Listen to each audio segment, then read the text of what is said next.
Ha.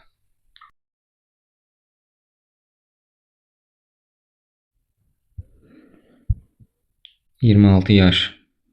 Həyatın ən dinamik, həm də ən qərarsız dövrü. Ətrafıma baxıram, hamı nəsə sübut etməyə çalışır. Çünki bu cəmiyyətdə yazılmamış acı bir qanun var. Pulun varsa, sözün var. Cibində gücün yoxdursa, fikirlərinin də çəkisi olmur. Mən bu sistemin içində özümü, mənəviyyatımı itirmədən necə ayaqda qalım? Necə edim ki, kimdənsə asılı olmayım?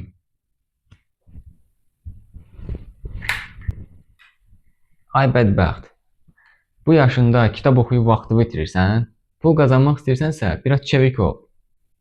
Öz prinsiplərindən biraz güzəştə get. Tək ki işini aşır. Başqasının haqsızlıqlarına göz yum, tək sənin işin getsin. Get ən son model telefonu al, kreditlə olsa belə. Hər gün ən bahalı restoranlara get. Ən son brend geyimləri geyin ki, qoy səni hörmət etsinlər. Cavanlığını yaşa. Qazandığını dərhal xərclə ləzzətini çıxar. Həyat 5 günlükdür. Qulaq as ona. Bir-iki dəfə öz prinsiplərindən, mənliyindən güzəştə getsən nə olacaq ki? Onsuz da hamı belə eləyir. Sən heç vaxt öz işini qura bilməyəcəksən. Çünki qorxursan. Risk etməyə cəsarətin yoxdur.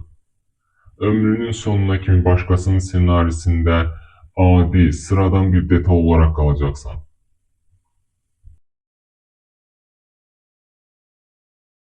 Yox, mən kiməsə yaltaqlanıb mənliyimi satmayacağam.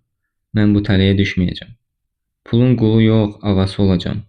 Öz təmiz işimi qurmağa çalışacağam. Mən qazandığımı bu gün məni sadəcə zəngin göstərən boş əşyalara xərcləməyəcəm. Gələcəyə yatırım eləyəcəm. Düşünəcəm, mən nə edə bilərəm? Nəyi fərqli edə bilərəm?